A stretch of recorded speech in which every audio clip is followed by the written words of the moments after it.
जो टोपी ड्रामे अक्सर औकात मोदी लगाता है, ड्रामा करता खुद है, डाल पाकिस्तान पर देता है। इसके बावजूद पाकिस्तान साबित करने के साथ फिर भी जंग की पहल नहीं करता। मोदी को हर 4 दिन के बाद कोई ना कोई ड्रामा इसलिए करना पड़ता है कि जिस बेस पे आपको लाया गया है, तो अगला पूछता है ना कि आप वो काम करके दिखा रहे हैं कि नहीं दिखा रहे। तो आपको लाया इस बेस पे गया था कि आप तड़िया लगाते रहे 4 दिनों के बाद। तो तोपों का रुख जो है ना मीडिया ने वो पाकिस्तान की तरफ कर दिया। और देखें उनका जो मीडिया है वो कितने धैर्य के साथ जंग की बातें कर रहा है, इनको ये अंदाजा नहीं है। लेकिन इंडिया में जब जुल्म होता है हम उसको जुल्म कहते हैं, हमारी गवर्नमेंट भी जुल्म कहती है, हमारा मीडिया भी जुल्म कहता है। यही जुल्म जब पाकिस्तान में होता है तो इंडिया का मीडिया उसको जुल्म नहीं कहता बल्कि उसपे बत्तियां कसता है, मजाक उड़ाता है। इनके मीडिया के जो अल्फाज हैं या बयानियां हैं वो एफआईआर से मैच नहीं करता। इंडिया को बहाना चाहिए इस वक्त पाकिस्तान पे अटैक करने के लिए। इस तरीके से वो अपने वज़ीर आज़म को उकसा रहे हैं कि जी आप इनके ऊपर हमला कर दें और हम इनसे जंग करेंगे, हम इनका पानी बंद कर देंगे, ये कर देंगे, वो कर देंगे। लेकिन हमें अपनी सियासी जमातों में बाज़ लोगों पर अफसोस होता है जो ऐसे मौके पे वो रिस्पांस दे रहे हैं जिससे इंडिया खुश हो। उनके ऊपर मुसलसल जंगी जुनून सवार है। भाई आप गैरों को क्यों खुश कर रहे हो? आप बता दो आप इंडियन हो या पाकिस्तानी हो। इंडियन से मेरी मुराद क्या, मोदी के आदमी हो या पाकिस्तानी हो? आप डिक्लेयर क्यों नहीं कर देते? तो इस वक्त हमें एक कौम बनने की जरूरत है। अस्सलाम वालेकुम दोस्तों, आज की वीडियो में आप देखेंगे कि मुफ्ती तारिक मसूद साहब का जो चैनल है वो वाकई ही बैन हो चुका है।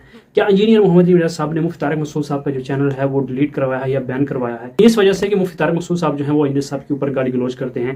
हो सकता है किसी वजह से इंजीनियर साहब ने मुफ्ती तारिक मसूद साहब का जो चैनल है वो बैन करवाया हो। इस बात में कितनी हकीकत है आज की वीडियो में आप जानेंगे। आपको पता है कि पाकिस्तान और इंडिया के दरमियान बहुत ज्यादा कशीदगी चल रही है, तो मुफ्ती तारिक मसूद साहब जो है उन्होंने बहुत अच्छा बयान रिकॉर्ड करवाया नरेंद्र मोदी के खिलाफ, यानी इंडिया के जो प्राइम मिनिस्टर है उसके खिलाफ। तो उसके बाद आपको पता है कि नरेंद्र मोदी जो है उसने पाकिस्तान के बहुत से ऐसे चैनल्स हैं जो बैन करवा दिए। इसके साथ साथ मुफ्ती तारिक मसूद साहब का जो चैनल था उस चैनल को भी बैन करवा दिया। आजकल ये भी आपने देख लिया होगा कि मुफ्ती तारिक मसूद साहब जो है वो वाघा बॉर्डर के ऊपर गए हैं, वहां पर जाकर उन्होंने बहुत अच्छा बयान रिकॉर्ड करवाया और ये साबित किया है कि नरेंद्र मोदी जो है वो जानबूझकर जंग छेड़ना चाहता है। मुफ्ती तारिक मसूद साहब ने ये भी कहा है कि जितने भी लोग पाकिस्तान के खिलाफ बातें करते हैं उनको चाहिए इस मौके के ऊपर इकट्ठे होना चाहिए, इत्तेहाद करना चाहिए कि पता लगे दूसरी कंट्री वालों को, नरेंद्र मोदी को पता चले कि ये उम्मत मुसलमान जो है ये इकट्ठी है, ताकि हम मिलकर उन लोगों का मुकाबला कर सकें। ये नहीं होना चाहिए कि उम्मत मुसलमान में इंतशार होना चाहिए तो फिर हम एक दूसरे के खिलाफ बातें करने लग जाए। तो इस तरह से अगर दुश्मन भी देखेगा तो वो भी ये समझेगा कि ये लोग बिल्कुल कमजोर हैं, ये तो आपस में ही लड़ रहे हैं। तो मुफ्ती तारिक मसूद साहब ने बहुत ही अच्छा बयान रिकॉर्ड करवाया। चाहता हूँ वीडियो देखें इसके बाद। आपको मालूम है अभी 2-4 दिन पहले सयाहों पर एक बहुत बड़ा अटैक हुआ है, तो इंडियन मीडिया ने पूरा आग के गोलों और तोपों का रुख जो है ना मीडिया ने वो पाकिस्तान की तरफ कर दिया है। सिंतास मुआहदा तोड़ दिया है। सिंतास मुआहदा वो दोनों पार्टियों में से किसी को भी तोड़ने की इजाजत नहीं है। तो इंडिया अगर ये काम करता है ये बैनुल-अक़वामी लॉ की खिलाफ वर्जी है। तो इंडिया तो जो कर रहा है वो कर रहा है, लेकिन आप इस वक्त पाकिस्तान का हाल देखें, पाकिस्तान कोई ऐसी नेगेटिविटी नहीं फैला रहा। वहां लोगों को वीजे भी मिल रहे हैं, सिखों को कितने वीजे दिए पाकिस्तान ने अभी। अगर इंडिया पाकिस्तान में ऐसा कोई काम होता है ना, पाकिस्तान में कोई मुल्क के अंदर कोई ऐसी कार्रवाई हो, इंडिया कितना खुश होता है। 100 फौजी उठा लिए थे, कितना इंडिया ने उसको प्रोपेगेंडा किया। इंडिया में कोई ऐसी तकरीबकारी का वाकया होता है, पाकिस्तान उस पर कभी भी कोई ऐसा रिस्पॉन्स नहीं देता जो गैर संजीदा लोगों का काम होता है। इससे आप इंडिया पाकिस्तान के मीडिया का फर्क देख सकते हैं। तो मोदी सरकार जो कर रही है वो तो कर रही है। अच्छा, इंडिया का मतलब हमारा इंडिया नहीं होता जब हम इंडिया के खिलाफ बात कर रहे हैं। इंडिया भी दूसरे मुल्कों की तरह एक मुल्क है जहां अच्छे लोग भी हैं, जहां बुरे लोग भी हैं। और इंडिया में आज भी मेजॉरिटी मोदी सरकार के साथ नहीं है। मोदी को लाने वाला वो इस्लाम दुश्मन ताकतें हैं, बहुत करप्शन के जरिए उसको लाया गया है। कोई भी पढ़ा लिखा आदमी उसकी जो करतूत है उससे मुतमईन नहीं है। लेकिन हमें अपनी सियासी जमातों में बाज़ लोगों पर अफसोस होता है जो ऐसे मौके पे वो रिस्पॉन्स दे रहे हैं जिससे इंडिया खुश हो। भाई जब कोई गैर, आप ये पहली बात तो ये कि ये हमला जो हुआ है ये पाकिस्तान ने नहीं करवाया। जो हमला पाकिस्तान के भी जो हालात अपने चल रहे हैं वो पाकिस्तान ये नहीं कर सकता कि बैनुल-अक़वामी पंगे लेना शुरू कर दिए। इस वक्त इंडिया को बहाना चाहिए इस वक्त पाकिस्तान पे अटैक करने के लिए। वहां के जो मुसलमानों की हालत इंडिया ने करके, इंडिया से मुराद मोदी गवर्नमेंट है, जो मुसलमानों की हालत करके रखी हुई है वो सारी दुनिया के सामने है। इस तरह मस्जिदें गिराई जा रही हैं, कैसी वीडियोस आ रही होती हैं, किसी मुस्लिम को पकड़ के डंडों से मार रहे हैं, कत्ल कर रहे हैं उसको, वो किसी से ढकी छुपी नहीं है ये बातें। तो इस वक्त हमें एक कौम बनने की जरूरत है। बहुत अफसोस के साथ कहना पड़ता है, उनके मुल्क में कुछ फसाद हो, कोई बुरा हो तो भी हमारी कौम अपने फौजियों को गालियां दे रही है, अपने आप को बुरा भला कह रही है। हमारे मुल्क में कुछ होता है तो भी अपने आप को बुरा भला। भाई आप गैरों को क्यों खुश कर रहे हो? आप बता दो आप इंडियन हो या पाकिस्तानी हो। इंडियन से मेरी मुराद क्या, मोदी के आदमी हो या पाकिस्तानी हो? आप डिक्लेयर क्यों नहीं कर देते? इंडिया में कार्रवाई हुई है और मासूम लोगों की जानें गई हैं, जिस पर हम भरपूर एहतजाज करते हैं कि बिल्कुल गलत हुआ है। ये जिसने भी किया है बदतरीन जुल्म किया है। मासूम लोगों की जानें लेने का किसी को भी हक नहीं है। वो सयाह थे जो कश्मीर में घूमने के लिए आए हुए थे, उनका कत्ल किसी भी तरह से हलाल नहीं है। जिसने भी किया है ये जुल्म है, जिसके खिलाफ जितनी आवाज उठाई जाए कम है। लेकिन इंडिया में जब जुल्म होता है हम उसको जुल्म कहते हैं, हमारी गवर्नमेंट भी जुल्म कहती है, हमारा मीडिया भी जुल्म कहता है। यही जुल्म जब पाकिस्तान में होता है तो इंडिया का मीडिया उसको जुल्म नहीं कहता बल्कि उस पर बत्तियां कसता है, मजाक उड़ाता है और उसके ऊपर मजम्मती बयान नहीं देता वो। अब इंडिया में जुल्म हुआ है, हमारे कुछ बदबख्त ऐसे लोग हैं पाकिस्तान में जो इस जुल्म पर भी हमारे ही खिलाफ, यानी हमारे ही हुक्मरानों के खिलाफ और हमारे ही गवर्नमेंट के खिलाफ आवाजें उठा रहे हो, बत्तियां कस रहे हैं। यार आप एक तरफ हो जाओ, आप बता दो हम पाकिस्तानी नहीं है। हमारे बीसीओ सियासी इख्तिलाफात फौज से भी होंगे, सियासतदानों से भी होंगे, लेकिन मामला जहां मोदी सरकार का आएगा, पाकिस्तान दुश्मनों का आएगा, वहां हम भाई एक प्लेटफॉर्म पे बोलो जमाए। हम मुसलमान हैं, उसके बाद अगर इस्लाम दुश्मन कुव्वतों की बात आएगी, कंट्री की बात आएगी, तो हम दूसरे नंबर पे क्या है? पाकिस्तानी है। आप फैसला कर लो, आप हो या नहीं हो। नहीं हो तो दफा हो जाओ यहां से। आप एक मजाक बना लिया भाई सोशल मीडिया पे कुछ लोगों ने, मुसलसल स्टेट के खिलाफ आपके फौजी शहीद हो रहे हैं। यार आप आर्मी चीफ से 100 दफा इख्तिलाफ करो, किसने कहा है आपको आप इख्तिलाफ ना करो? और आर्मी चीफ बनाता कौन है? वजीर आजम के साइन से आर्मी चीफ बनता है। बाजवा को किसने बनाया था? बाजवा से पहले को किसने बनाया था? वजीर आजम के सिग्नेचर के बगैर आर्मी चीफ थोड़ी बनता है। आर्मी चीफ अगर 2 नंबर है तो हमारा वजीर आजम भी क्या है? 2 नंबर। अगर पुराना आर्मी चीफ 2 नंबर था तो पुराना वजीर आजम भी 2 नंबर था जिसने उसको बनाया है। ये तरफा जंग क्यों हो रही है? ये तोपों का रुख एक इदारे की तरफ क्यों है? बुरा कहना है सब इस तालाब में सब नंगे हैं।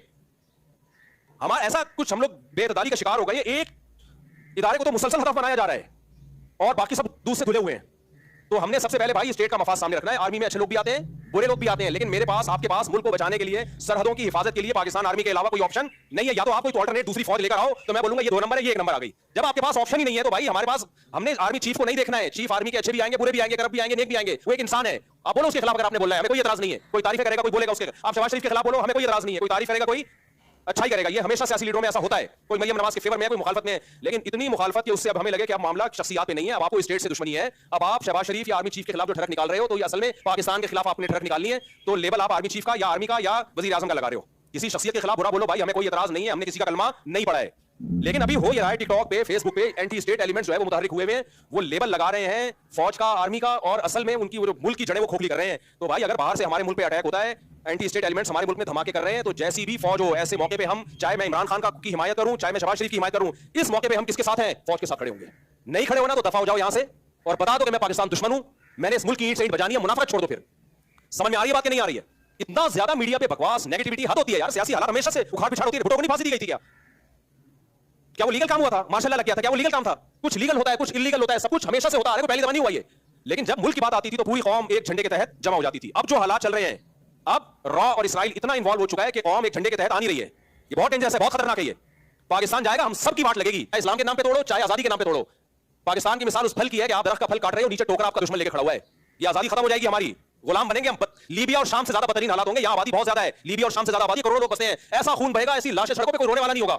जो टोपी ड्रामे अक्सर औकात मोदी लगाता है, ड्रामा करता खुद है, डाल पाकिस्तान पर देता है, इसके बावजूद पाकिस्तान साबित करने के साथ फिर भी जंग की पहल नहीं करता और हम इसके हामी हैं। मुफ्ती साहब क्या कहेंगे इस हवाले से कि ये मीटर चल रहा है, चलते चलते स्लो होता है, फिर 1 मिनट को रुक जाता है, फिर कोई ट्यूनिंग थोड़ी सी मोदी की होती है, फिर तो 2-4-5 माह गुजरते हैं, फिर इसको कहीं ना कहीं स्टॉप लग जाता है, फिर इसका स्लोमो शुरू हो जाता है। क्या कहेंगे इस हवाले से? में जो शिद्दत पसंद हिंदुओं से, नॉर्मली हिंदू भी शिद्दत पसंद नहीं होते, ठीक है, लेकिन कुछ लोग जाहिर है शिद्दत पसंद होते हैं और मजहब कार्ड इस्तेमाल करके ही उनको इस्तेमाल किया जाता है। ठीक है। तो जो शिद्दत पसंद लोग होते हैं ना, वो ऐसी बातों से मुतासिर होते हैं। तो मोदी को हर 4 दिन के बाद कोई ना कोई ड्रामा इसलिए करना पड़ता है कि जिस बेस पे आपको लाया गया है, तो अगला पूछता है ना कि आप वो काम करके दिखा रहे हैं कि नहीं दिखा रहे। आपको लाया इस बेस पे गया था कि आप तड़ियां लगाते रहे 4 दिनों के बाद और कुछ ना कुछ करते रहे, तो उसकी मजबूरी है, वो तड़ियां लगाता रहेगा। भाई लोग अब आते हैं मेन मुद्दे की तरफ। क्यों मुफ्ती तारिक मसूद साहब का जो चैनल है वो बैन हुआ?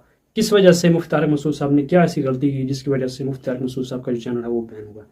तो आपको पता होगा कि आजकल जो है वो इंडिया और पाकिस्तान के दरमियान बहुत ज़्यादा कशीदगी चल रही है। तो इसके ऊपर नरेंद्र मोदी जो है उसने बहुत से चैनल जो हैं पाकिस्तान के इंडिया के अंदर बैन कर दिए। मुफ्ती तारिक मसूद साहब ने बयान रिकॉर्ड करवाया था, आपके सामने वो बयान रखा भी है। उस बयान के बाद मुफ्ती तारिक मसूद साहब का जो चैनल है वो बैन हो गया है इंडिया के अंदर। आपको पता है कि हमारे गलमा वो बहन भाई मुसलमान इंडिया के अंदर मौजूद हैं, जो उर्दू स्पीच जानते हैं, जो उर्दू जानते हैं, वो सुनते हैं, उनको पता है कि मुफ्ती तारिक मसूद साहब जो हैं वो बहुत अच्छा बयान रिकॉर्ड करवाते हैं। यानी बहुत से फॉलोअर्स मुफ्ती तारिक मसूद साहब के इंडिया के अंदर भी मौजूद हैं।